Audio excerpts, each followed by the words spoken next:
Mark and Mike here from the Deering team. We're going to talk to you some more about the home buying process. Now, say we go to the next step where we find that home that we want. All right, we put in an offer, and as you kind of mentioned already, in this crazy market, it's going above asking a lot of times, and we get creative with how we write the offers and so on and so forth. Our offer gets accepted.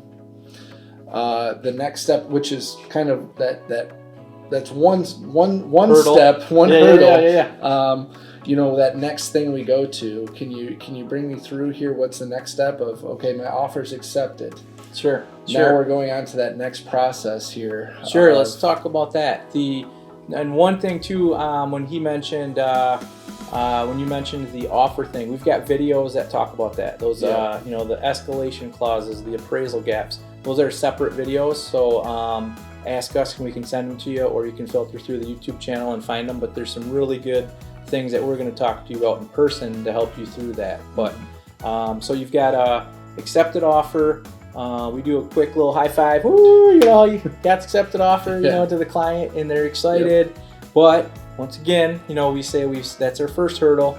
We've got 2 to 3 big hurdles to go before we get to the closing table.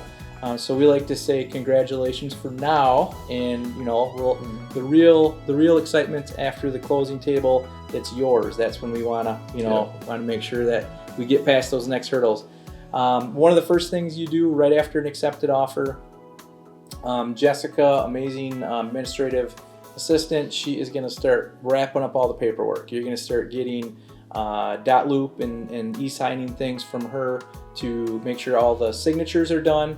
You probably already have your seller's disclosure signed, and right away that first week you're going to have the inspections ordered. So we're going to do that for you. We'll take care of that for you. We've got a company that we've been using for 15 plus years.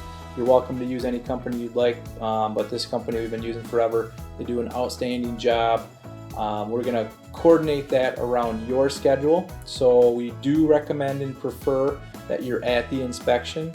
That way, instead of reading a report this thick, you are actually there with the inspector, and he's gonna show you that this has a squeak to it, and the furnace has this, and the roof this, and being able to be there and ask him questions back is key. Trying to read that off a report is not the easiest thing. It can be kind of scary seeing that thick piece of paper, and people think, oh, my house is junk. Look at all the thing that's wrong with it. When it's just a common thing. Yes, a 2-year-old house has a report like that. So. And the agents are going to be there at the end of the inspection with you if they can. Everybody's schedules are busy, but if they can be there, the agent's going to help you digest what that inspector's saying. The inspector. A doctor might walk in the room and deliver some news, and they're usually pretty good about delivering their news though, and having that down pat. But sometimes the inspector isn't maybe the best at delivering the good, bad, or ugly news, and knowing if it's this is common. This could be a common thing that they're seeing in new homes, staying in new homes. So like you said, 2-year-old home is that thick still. Expectation of knowing that every house is going to have 50 things that the inspector is going to mention. Not 50 things wrong, but 50 plus things the inspector is going to mention.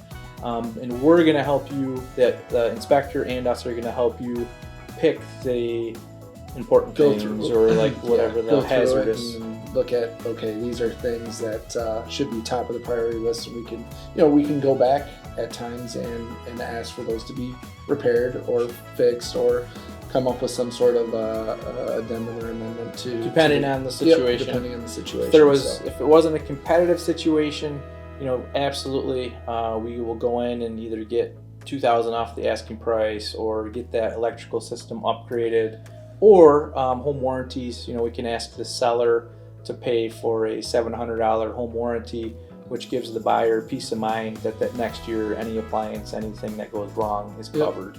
And that's where we have to evaluate it. If I'm the agent and you're the client, at that point I come to you and say, okay, here's the things. Do we feel like this is something that we could potentially lose the house on if we go back? Or is this something that you're willing to fix Mhm. a year or two down the road because it's not a hazardous condition at the time. But Correct.